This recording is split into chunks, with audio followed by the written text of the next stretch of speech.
Presiden Prabowo Subianto menerima laporan dari Menteri Energi dan Sumber Daya Mineral Bahlil Lahadalia yang menyatakan aliran listrik di Provinsi Aceh akan kembali menyala pada Minggu malam ini. Di sela meninjau Jembatan Bailey, Tepin Mane, Kabupaten Biren, Aceh, Prabowo menanyakan kepada Bahlil soal kapan listrik bisa beroperasi untuk penerangan. Bahlil menjelaskan aliran listrik di sebagian besar Provinsi Aceh atau sekitar 93% sudah bisa beroperasi malam ini. Terima kasih juga ESDM. Lampu menyala sudah cepat. Malam ini nyala Pak? Nyala. Semua malam ini. Seluruh Aceh. Seluruh Aceh 93%. Malam ini Aceh semua menyala. 93%. Terima kasih. Alhamdulillah. Terima kasih. Lebih lengkap mengenai penanganan infrastruktur listrik di wilayah terdampak bencana Sumatera, sudah bergabung bersama kami juru bicara Kementerian SDM Dwi Anggia. Mbak Anggi, selamat petang. Selamat petang. Bang Anggi, setelah tadi disinggung oleh Presiden, bagaimana update perbaikan infrastruktur listrik di 3 provinsi ini? Baik, Cindy, terima kasih. Sebelumnya, kami dari Kementerian SDM tentunya menyampaikan turut belasungkawa dan duka cita mendalam atas musibah yang terjadi melanda 3 provinsi di Aceh, Sumatera Utara, dan juga di Sumatera Barat. Benar sekali tadi disampaikan progres untuk perbaikan infrastruktur energi, khususnya untuk listrik, dan juga penyaluran BBM dan juga LPG masih terus dilakukan, diupayakan. Setelah minggu lalu, di awal pekan kemarin, tanggal 2 dan tanggal 3, Menteri SDM turun langsung ke lapangan untuk memastikan setiap proses perbaikan infrastruktur berjalan dengan lancar. Mengapa langsung ke lapangan? Karena kita tahu di Aceh itu kondisi yang cukup parah, Cindy, terdampak akibat banjir bandang ini.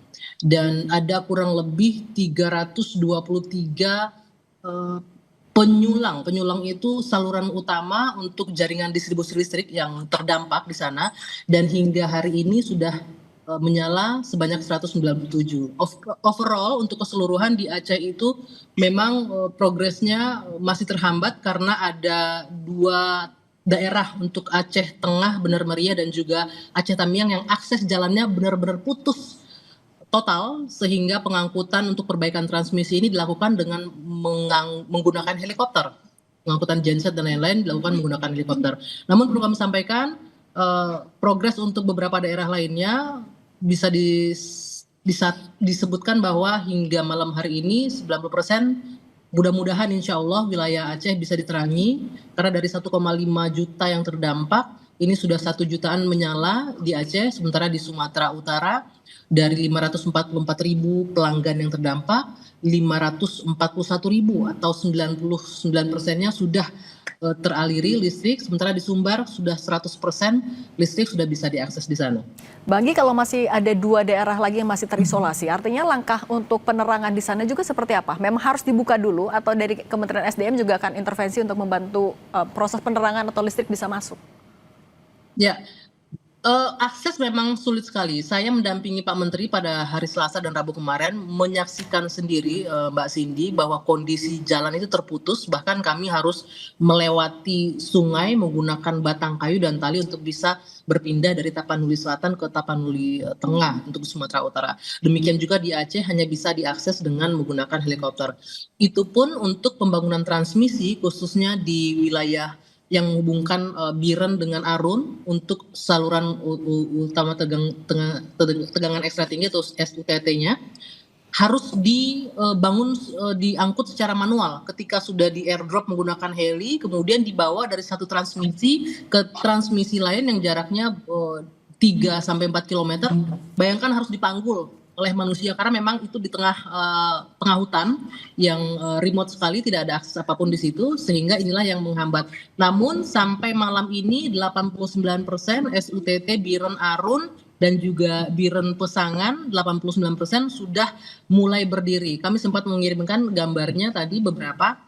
Pembangunan transmisi ini dilakukan 24 jam siang malam agar bisa wilayah Aceh dan sekitarnya menyala kembali pada malam hari ini.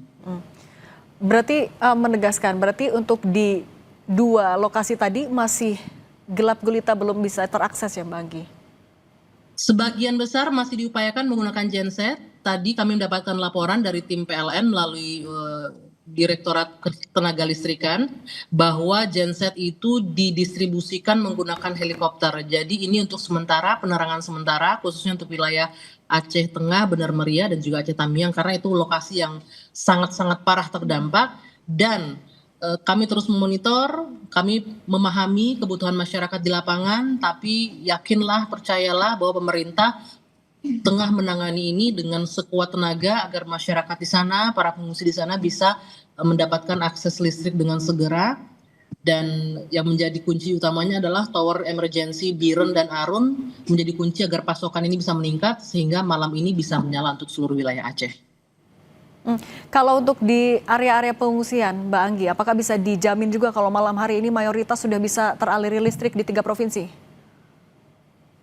Yang pasti seperti yang saya laporkan tadi, untuk 2 provinsi lainnya di Sumatera Barat dan Sumatera Utara di posko pengungsian sudah dialiri listrik, termasuk juga di Aceh. Hanya beberapa titik yang mungkin belum bisa maksimal dikarenakan akses jalan. Kalau teman-teman wartawan melihat langsung di sana mungkin bisa menyaksikan ya betapa sulitnya akses di sana dan seluruh SDM dikerahkan untuk bisa melakukan perbaikan infrastruktur. Butuh waktu memang, tidak hanya faktor manusianya tapi juga aksesnya untuk mengangkut barang-barang, membangun atau mendirikan kembali transmisi itu, mengangkut besi dan lain-lain itu butuh distribusi menggunakan helikopter karena tidak bisa diangkut dengan kendaraan. Mbak Anggi, dengan kendala yang ada dengan hasil koordinasi dengan lintas kementerian, singkat saja, apakah ada target seluruh 3 provinsi ini akan 100% sudah dialiri listrik lagi kapan? Seperti yang disampaikan, dilaporkan oleh Dirut PLN kepada Pak Menteri dan juga yang sudah diketahui oleh Presiden, mudah-mudahan malam ini kita sama-sama berdoa kalau cuaca bersahabat, mudah-mudahan cuaca bersahabat sehingga proses pembangunan ini bisa berjalan dengan lancar. Dan tentunya kita juga berdoa keselamatan saudara-saudara kita ya di pengungsian. Kita hanya bisa mendoakan agar mereka kuat, mereka bersabar, dan kami, pemerintah, menjalankan tugas dengan sungguh-sungguh untuk bisa memberikan yang terbaik untuk masyarakat, saudara-saudara kita di pengungsian. Juru bicara Kementerian SDM, Mbak Dwi Anggia, terima kasih sudah berbagi bersama kami. Selalu Mbak Anggi. Terima kasih, Cindy. Selamat sore.